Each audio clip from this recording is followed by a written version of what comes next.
नमस्कार, चुनाव क्षेत्र में आपका स्वागत है। मैं हूं मुकेश कुमार।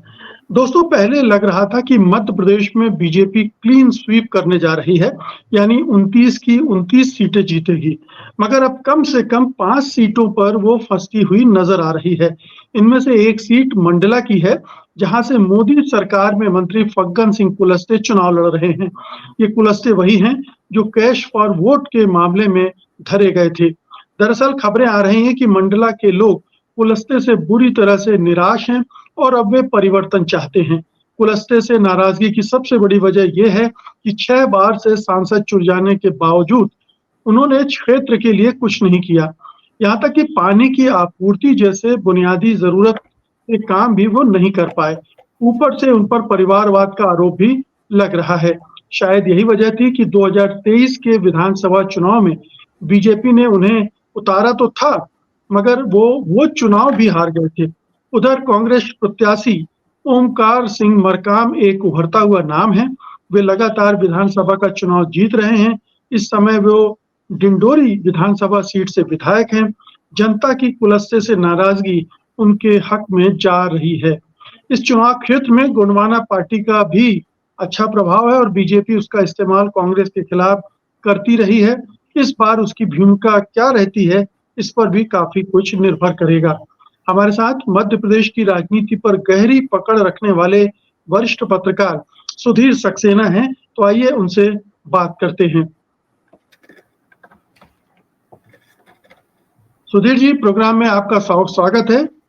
मेरा पहला सवाल यही है कि आखिरकार मंडला में ऐसा क्या घटित हो रहा है जहां लग रहा है कि अब बाजी पलट सकती है, बीजेपी के हाथ से ये सीट निकल भी सकती है। देखिए मुकेश जी, मंडला आदिवासी बहुल सीट है और यहाँ का संसदीय इतिहास देखें तो वह अन्य सीटों से कुछ अलग रहा है। 1957 से 2019 तक के हम अगर चुनावों पर नजर डालें तो यहाँ पर शुरुआती 4 चुनावों में 1957, 1962, 1967 और 71 में मंगलू गनू उइके नाम के सांसद चुने गए थे जो कांग्रेस से ताल्लुक रखते थे। और उसके पहले 1952 में जब संसदीय क्षेत्र से 2 लोगों के नाम प्रस्तावित किए जाते थे, तब यहाँ से जबलपुर के अनन्य हिंदी सेवक सेठ गोविंद दास यहाँ से निर्वाचित संसद में उन्होंने निर्वाचित होकर प्रतिनिधित्व किया था। लेकिन अभी आज की तारीख में मंडला की सीट चर्चा में इसलिए है कि फग्गन सिंह कुलस्ते जो मोदी सरकार में मंत्री हैं, 8वीं बार चुनाव मैदान में हैं। 1990 में वह पहली बार एमएलए चुने गए थे और उसके बाद सन 1995 से 2019 तक सिर्फ एक प्रसंग को छोड़कर वह लगातार मंडला का प्रतिनिधित्व कर रहे हैं। और उनके मुकाबले ओंकार सिंह मरकाम को कांग्रेस ने चुनाव मैदान में उतारा है, जो एक सशक्त प्रत्याशी हैं और विधानसभा में मंडला का डिंडोरी का प्रतिनिधित्व करते हैं, जैसा कि आपने बताया।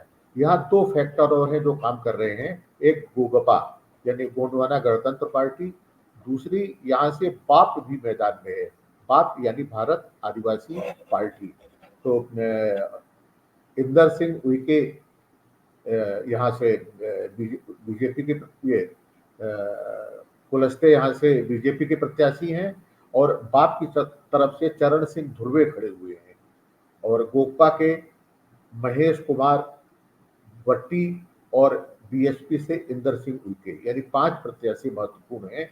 और गोंडवाना गणतंत्र पार्टी के बारे में ये माना जाता है कि भारतीय जनता पार्टी पर्दे के पीछे से परोक्ष तौर पर उनको शह देती है, उनको संचालित करती है। यहाँ पर सुधीर जी, इस पर हम आते हैं पहले, लेकिन पहले मैं ये जानना चाहता हूँ कि कुलस्ते का परफॉर्मेंस कैसा रहा है। कुलस्ते को लेकर क्या जो खबरें आ रही हैं कि क्षेत्र के लोगों में नाराजगी है और इस वजह से कुलस्ते का मामला डावाडोल हो गया है और उसी में कांग्रेस की संभावनाएं बन रही हैं। तो कुलस्ते को लेकर नाराजगी की क्या वजह है? देखिए, मंडला आदिवासी बहुल और पिछड़ा संसदीय क्षेत्र है। वहां पर विकास की प्रचुर संभावनाएं थी, संसाधन है। लेकिन कुलस्ते ने अपने लंबे सुदीर्घ संसदीय काल में मंडला के विकास के लिए ऐसा कोई उपक्रम नहीं किया है जिसके लिए उन्हें याद किया जाए या उनकी सराहना की जाए।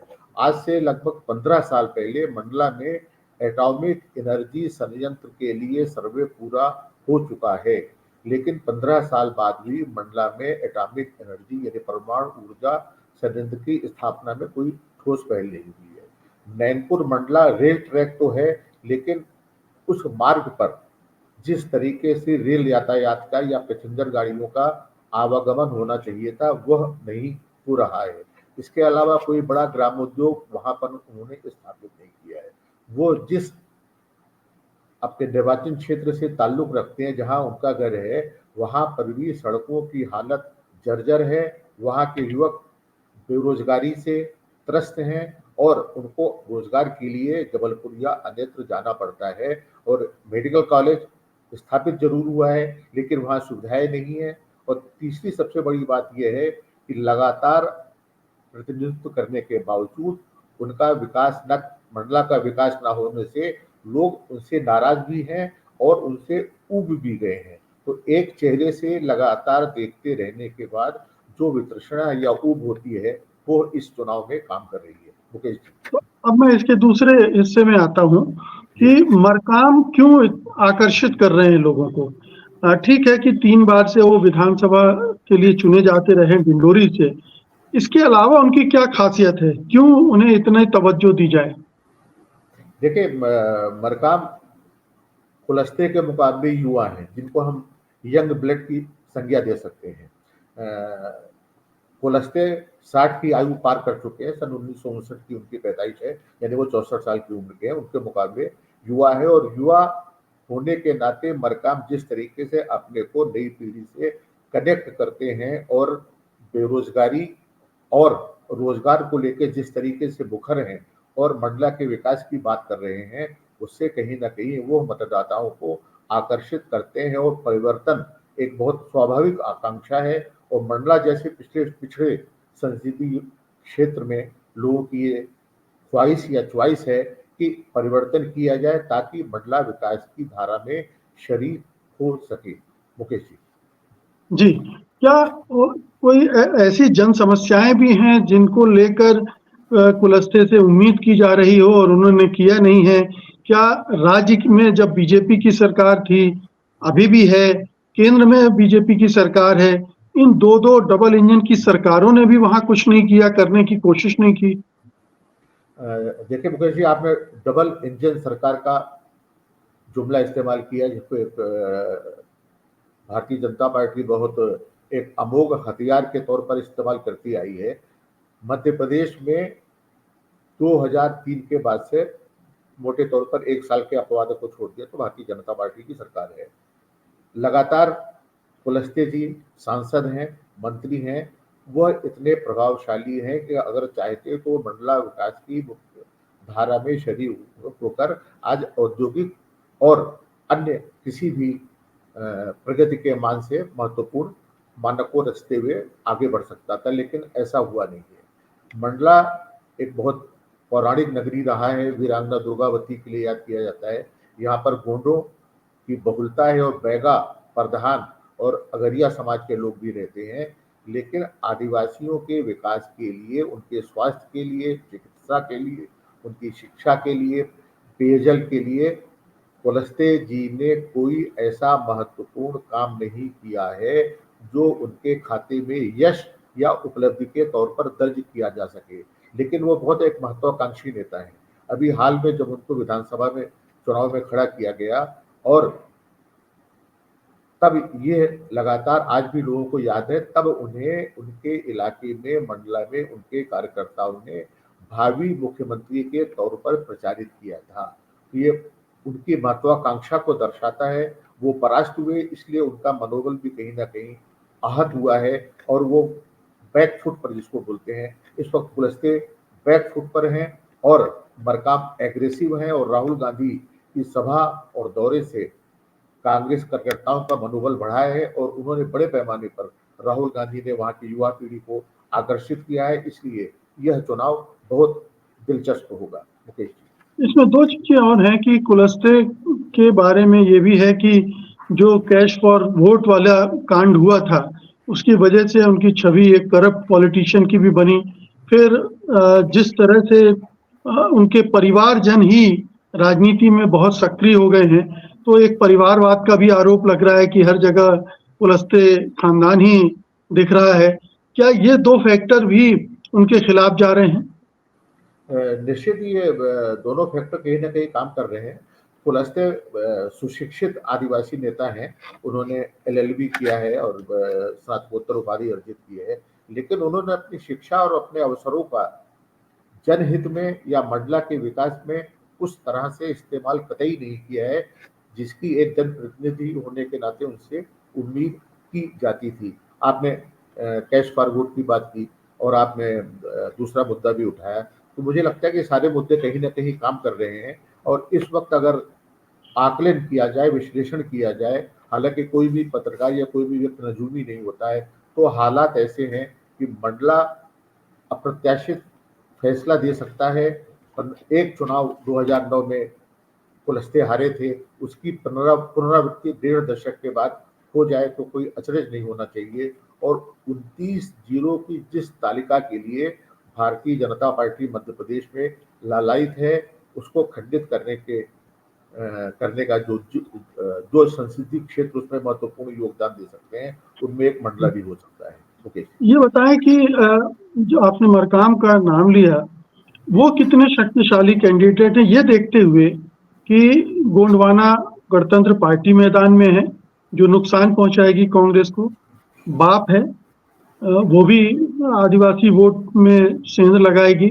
तो यहाँ का जो जातीय गणित है, एक तो वो कि वहाँ पर ट्राइबल पॉपुलेशन कितनी है, वो कितना तय करती है किसी की जीत को। दूसरी पॉपुलेशन का मिक्सचर क्या है, मिश्रण क्या है, वो कैसे वर्क करती है, और गोंडवाना गणतंत्र पार्टी कैसे खलनायक की भूमिका कांग्रेस के लिए अदा कर सकती है। देखिए आपने कुछ बहुत महत्वपूर्ण समीकरणों की ओर संकेत किया है। मैंने पहले ही कहा जैसे कि गोंड बहुल सीट है, यहाँ पर बैगा और प्रधान भी है और बहुत कम संख्या में अगरिया भी रहते हैं। लेकिन मंडला में विभिन्न आदिवासी समुदायों के बीच में कहीं पर भी भेद या परस्पर विरोधी मनोभाव नहीं है। ये नहीं है कि अगर गोंड इनके साथ हैं तो बैगा कहीं चले जाएंगे, या बैगा फला के साथ में है तो प्रधान या अगरिया कहीं और चले जाएंगे। आदिवासी समुदाय को अगर कांग्रेस ये समझाने में सफल होती है, जैसा कि मध्य प्रदेश में आपने देखा है कि प्रमुखतः आदिवासी मतदाता कांग्रेस के साथ रहा है। मंडला की 8 सीटों में से 5 विधानसभा सीटों पर इस वक्त कांग्रेस काबिज है और 3 सीटों पर भारतीय जनता पार्टी के विधायक निर्वाचित होकर आए हैं। तो ये जो 5 और 3 का अनुपात है, ये कहीं ना कहीं मायने रखता है। और जिस तरीके से वोट का ट्रेंड रहा है और उम्मीद की जा रही है, उसके मान से गोगोपा को लेकर संशय जरूर है। लेकिन बाप के बारे में मुझे लगता है कि आकलन करना बड़ा मुश्किल है कि बाप और गोगोपा मिलकर कांग्रेस को कितनी क्षति पहुंचा सकते हैं। मंडला संसदीय क्षेत्र में मोटे तौर पर लगभग 50,000 वोट गोगोपा के खाते में जाते रहे हैं। पिछले चुनाव में एक बार 48,000, एक बार करीब 51,000 वोट गोगोपा के उम्मीदवार को मिले थे और इस बार गोगोपा फिर से मैदान में है। बाप के बारे में भी कुछ नहीं कहा जा सकता है। एक बंद मुट्ठी का खेल बाप खेल रहा है। राजस्थान में एक सीट पर बाप को कांग्रेस ने समर्थन दिया है। यहाँ मुझे नहीं लगता कि इस तरह का कोई समझौता दोनों पार्टियों में हो सका है।